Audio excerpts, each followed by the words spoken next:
ketika perebutan kekuasaan itu tercatat Asoka itu pernah membunuh 99 saudaranya hanya untuk mendapatkan klaim tahta kerajaan. Dan selain itu, kekejaman Asoka ini juga dilihat ketika dia itu pernah melakukan pembunuhan terhadap 500 menteri. Assalamualaikum warahmatullahi wabarakatuh. Selamat datang kembali di Cast Channel.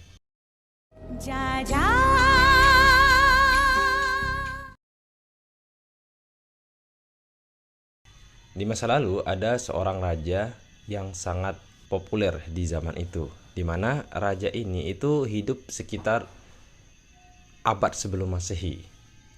Jadi raja ini itu berasal dari India, raja dari Kekaisaran Maurya. Nama raja ini adalah Asoka. Ya, jadi Raja Asoka itu adalah raja yang berkuasa di India sekitar tahun 269 sampai dengan 232 sebelum Masehi. Kisah dari Raja Asoka ini sangat-sangat menarik. Kenapa saya katakan menarik? Karena raja ini entah kenapa di zaman sekarang ini, di masa modern ini juga kembali muncul namanya, kembali terkenal. Ya, raja ini terkenal lewat TikTok. Sebenarnya ini bukan rajanya itu yang terkenal, tetapi lagunya itu. Dimana lagu Asoka itu tiba-tiba sekarang sedang viral di TikTok dan ya diputar di mana-mana. Dan menurut sepengetahuan saya bahwa sebenarnya lagu ini itu berasal dari sebuah film yang dimana di film itu memang menceritakan tentang Raja Asoka ini. Sebuah film yang berjudul sama, yaitu Asoka, yang kemudian film itu dirilis sekitar tahun 2000-an, yang tentunya dibintangi oleh abang kita yaitu Shah Rukh Khan atau disingkat SRK. Jadi dia itu dulu itu merilis sebuah film yang judulnya Asoka, di mana film itu diangkat berdasarkan kisah nyata dari tokoh historis yaitu Raja Asoka. Karena kemudian Raja Asoka ini sudah dibuatkan filmnya, pasti dia itu dulunya itu punya kisah yang sangat menarik. Dan memang benar, kisahnya itu dulu sangat-sangat menarik. Raja Asoka itu punya kisah yang sangat luar biasa.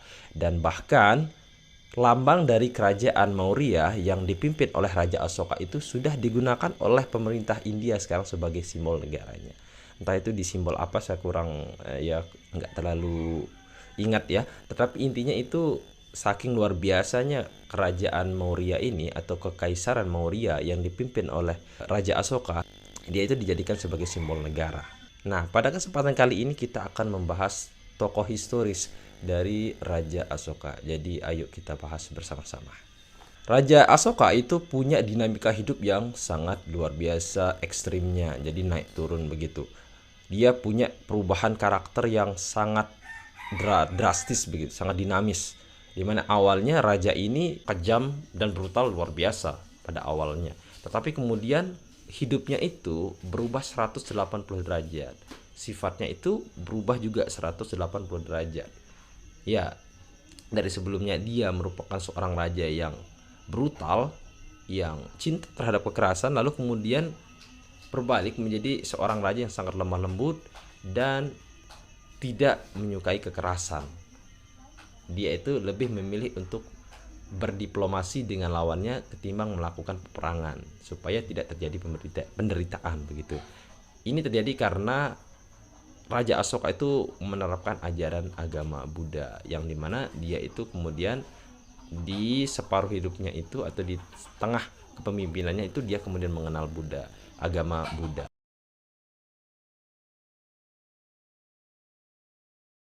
Dia itu mempunyai sifat yang sangat cinta terhadap kekerasan, itu sangat suka sekali berperang. Ya, ini mungkin terjadi karena di lingkungan Kekaisaran Maurya pada waktu itu untuk mengklaim tahta kerajaan itu mereka itu harus berebutan dengan saudara-saudaranya. Ya, jadi raja itu dulu punya banyak istri, punya banyak selir, yang kemudian karena dia punya banyak selir, raja ini raja di Kekaisaran Maurya ini juga punya banyak anak karena punya banyak selir itu tadi kan. Nah, saking banyaknya anaknya itu, maka ini kemudian persaingan antar pangeran-pangeran ini sudah tidak bisa dielakkan lagi. persaingan mereka untuk mendapatkan tahta itu sudah nggak bisa dihindari begitu. Mereka bersaing untuk memperebutkan satu tahta, dan termasuk di situ adalah salah satu anaknya itu adalah Asoka di situ. Jadi banyak sekali yang bersaing untuk mendapatkan tahta. Salah satu rival dari Raja Asoka itu, salah satu saudaranya itu bernama Susima. Nah, ini salah satu rival yang paling berat bagi Asoka. Dan kemudian apa yang terjadi pada saudara-saudara dari Asoka yang lain? Untungnya Asoka itu bisa mengatasi atau bisa mengungguli saudara-saudaranya yang lain. Tetapi caranya agak sadis, di mana ketika perebutan kekuasaan itu tercatat Asoka itu pernah membunuh 99 saudaranya hanya untuk mendapatkan klaim tahta kerajaan. Dan selain itu, kekejaman Asoka ini juga dilihat ketika dia itu pernah melakukan pembunuhan terhadap 500 menteri hanya untuk mendapatkan klaim tahta. Begitu kerasnya perjuangan ataupun persaingan antar orang-orang di kerajaan itu untuk mendapatkan kekuasaan ketika zaman kerajaan itu. Ya, ini memang sifat awal dari Asoka itu, memang dia sangat cinta terhadap kekerasan. Dibuktikan dengan hal-hal yang sudah atau cerita-cerita yang sudah saya ceritakan sebelumnya itu. Kita kembali lagi ke cerita tentang saudaranya, yaitu Susima itu. Jadi Susima ini sangat cemburu terhadap Asoka. Dia itu takut kalau misalkan Asoka itu beneran bisa mendapatkan tahta itu, bukan dirinya, bukan Susima itu sendiri. Sehingga dia itu sangat mengawasi gerak-gerik dari Asoka. Karena rupanya Susima ini dikatakan sebagai kandidat paling favorit untuk meneruskan tahta dari raja kerajaan Maurya pada saat itu, yang dimana raja kerajaan Maurya, raja dari kekaisaran Maurya pada waktu itu bernama Bindusura. Nah, Bindusura ini, jadi dia ini yang punya banyak selir dan juga banyak istri itu. Asoka ini juga dia itu ibunya itu bukan ratu, tetapi ibunya itu adalah seorang selir yang bernama Dharma. Nama ibunya adalah Dharma. Nah, kembali lagi ke cerita tadi, jadi dia itu punya rivalitas dengan Susima. Nah, ini yang kemudian membuat Asoka itu merasa kalau dirinya itu harus menjauh dari kerajaan untuk sementara, karena dia itu ingin supaya ya nggak apa-apa Susima aja dah dulu yang jadi raja begitu, saya nanti belakangan lah begitu. Itu yang kemudian mungkin yang ada di pikiran Asoka, sehingga kemudian ketika karena merasa tertekan, Asoka itu kemudian mengasihkan diri di suatu desa entah di mana itu. Dia mengasihkan diri. Di tengah pengasingannya itu secara tidak sengaja Asoka ini kemudian bertemu dengan calon istrinya di masa depan, bertemu dengan seorang gadis lah begitu. Nah, nama seorang gadis ini adalah Karuaki namanya. Di film Asoka itu sudah dijelaskan, itu ada di situ ceritanya, dia bertemu dengan seorang gadis dan kemudian gadis itu menjadi istrinya begitu. Dan memang betul, menurut catatan sejarahnya itu Asoka memang nikah sama Karuaki ini, yang kemudian diketahui bahwa istrinya ini berasal dari kalangan rakyat biasa begitu. Jadi walaupun Asoka ini dari orang bangsawan begitu, kaum bangsawan berdarah biru, tetapi dia itu di pengasingan itu nikahnya sama Karuaki yang berasal dari keluarga yang biasa-biasa saja atau keluarga dari rakyat biasa. Tetapi diceritakan kalau Karuaki ini itu berasal dari kerajaan Kalingga. Kerajaan Kalingga ini adalah kerajaan yang memang pada saat itu belum ditaklukkan oleh kekaisaran Maurya. Jadi ya di saat semua kerajaan sudah berhasil ditaklukkan, ya sebagian besar wilayah India itu sudah berhasil ditaklukkan oleh kekaisaran Maurya. Nah, Kalingga ini belum dikuasain pada waktu itu, dan ya nantinya kerajaan Kalingga ini memiliki peran penting dalam perjalanan kekuasaan dari Raja Asoka begitu. Nah, setelah kembalinya dia atau Asoka ini dari pengasingan, sang raja yaitu ayahnya yaitu Bindusura itu mencoba memberikan tugas kepada Asoka. Dia memberikan tugas untuk memadamkan suatu pemberontakan yang kemudian terjadi di suatu daerah di India pada waktu yang bernama Ujjain. Nah, Ujjain ini mau memberontak kepada Kaisaran Maurya, dan Asoka ditunjuk sebagai jenderal perang untuk memadamkan pemberontakan itu. Dan hebatnya Asoka itu bisa mengatasi pemberontakan, dia bisa memadamkan pemberontakan itu. Nah, ini yang kemudian membuat Raja Bindusura itu memberikan respect lah begitu sama uh, pangeran atau Prince Asoka itu, dan ini semakin membuat Tsushima itu semakin cemburu nih sama Asoka. Nah, kemudian dinamika politik di kerajaan di Kekaisaran Maurya itu semakin memanas ketika sang raja yaitu Bindusura itu meninggal. Jadi Raja Bindusura itu meninggal tahun 275 sebelum Masehi. Ya. Nah, begitu raja ini meninggal, nah mulailah itu anak-anaknya itu mencoba berebutan saling sikut sana sini untuk memperebutkan tahta atau throne kerajaan pada waktu itu, dan termasuk di dalamnya adalah Asoka. Nah, ketika itu, nah disinilah terjadi pembunuhan ataupun pembantaian yang dilakukan oleh Asoka sendiri, karena dia itu berusaha, kan mereka persaingan begitu. Jadi mau nggak mau dia itu harus mengalahkan atau kemudian menyingkirkan saudara-saudaranya supaya dia bisa mendapatkan tahta. Dan ini terjadi. Asoka kemudian diceritakan dalam sejarah itu ada 99 saudara yang terbunuh pada waktu itu. Saudara-saudara dari Asoka itu yang terbunuh akibat perebutan kekuasaan itu. Dan akhirnya singkat cerita Asoka berhasil memimpin, berhasil mengklaim tahta kerajaan ataupun Kekaisaran Maurya pada waktu itu. Ketika Asoka mulai memimpin di Kekaisaran Maurya itu, di awal-awal kepemimpinannya itu ya invasi yang dilakukan oleh Asoka itu sangat gila-gilaan pada waktu itu.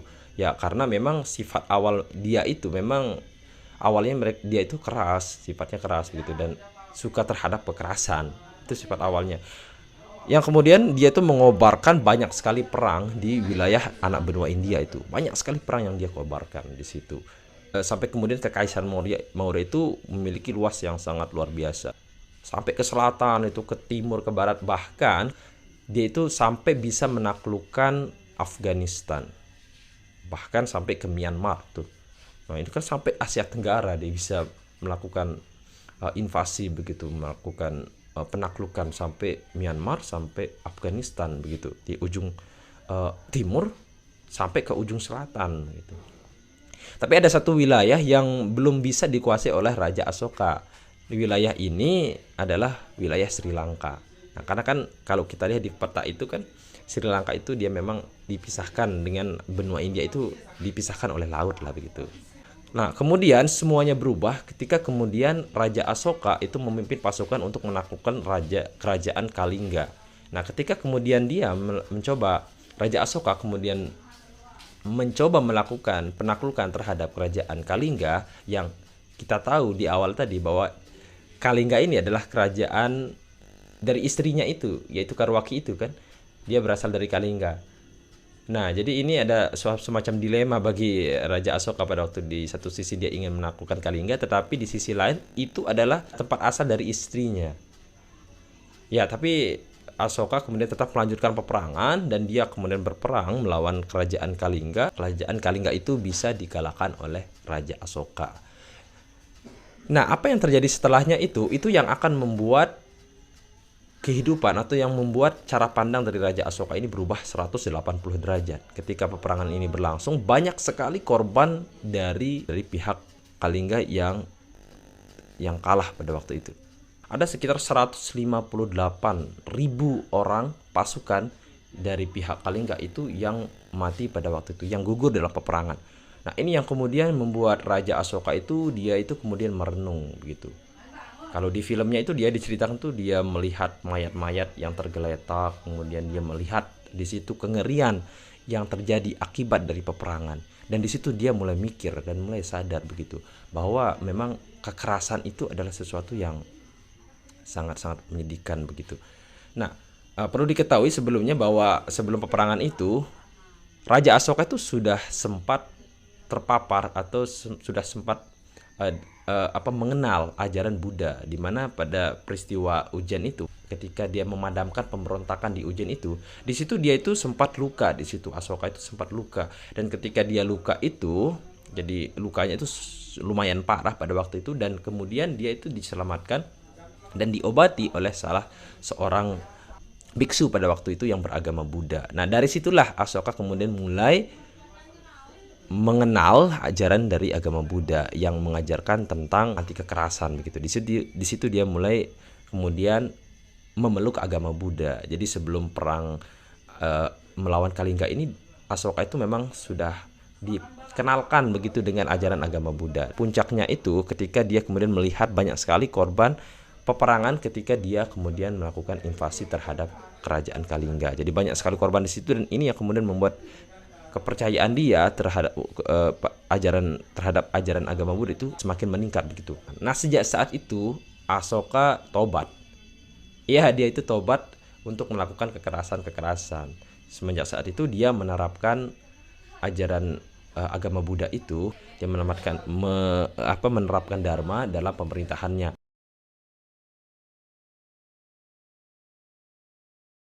Jadi dia itu berusaha untuk menyebarkan influence orang-orang itu untuk tidak melakukan kekerasan begitu. Sebisa mungkin Raja Asoka itu berusaha menyebarkan kebaikan-kebaikan begitu, seperti jangan membunuh hewan, jangan membunuh makhluk hidup, dan lain sebagainya. Sampai kemudian ketika pemerintahan Asoka ini, dia itu membuat Suaka Marga Satwa. Kalau misalkan di zaman sekarang ini kita melihat banyak sekali Suaka Marga Satwa, di abad sebelum Masehi Raja Asoka itu sudah menerapkan itu. Jadi orang-orang itu kalau berperang itu nggak boleh sembarangan membunuh hewan. Itu kebijakan Raja Asoka, dan ini kemudian dia tulis itu di sebuah prasasti tentang ajaran untuk kemudian respect kepada makhluk hidup. Itu dia tulis di situ di prasasti di tempat wilayah atau di wilayah yang sempat dia kuasai itu. Jadi kalau misalkan dia punya wilayah kuasaan di suatu daerah, itu dia akan langsung menulis ajaran-ajaran agama Buddha yang dia anut itu, tentang tidak boleh melakukan kekerasan terhadap hewan, tidak boleh membunuh hewan, dan semua kebaikan-kebaikan yang diajarkan oleh agamanya, yaitu agama Buddha itu. Sehingga kemudian ya banyak sekali ditemukan prasasti-prasasti yang pernah ditulis oleh Raja Asoka di zaman dahulu. Jadi dia tulis di semacam batu di semacam marmer mungkin ya. Dia tulis itu, dia diukir di situ, yang kemudian diklaim sebagai catatan sejarah atau prasasti sejarah yang tertua begitu, yang berasal dari India, berasal dari bahasa India kuno. Ketika pasukannya itu mau perang, jadi dia itu membuat sebuah tempat untuk peristirahatan kuda itu, untuk kuda itu supaya dia itu bisa beristirahat di situ. Kuda-kuda ini tuh bisa makan di situ, bisa istirahat di situ. Jadi dia itu nggak memaksakan begitu. Ini bahkan kuda aja diperhatikan seperti itu oleh Asoka gitu, saking pedulinya terhadap makhluk hidup dan juga terhadap lingkungan. Bahkan pohon-pohon itu sangat dilindungi oleh Asoka sendiri, Raja Asoka sendiri. Jadi nggak boleh kemudian pasukannya itu menebang pohon secara sembarangan gitu. Mereka tidak boleh merusak alam secara sembarangan, dengan sembarangan. Jadi harus diatur begitu, saking pedulinya dia terhadap makhluk hidup. Terima kasih sudah menyaksikan, dan wassalamualaikum warahmatullahi wabarakatuh.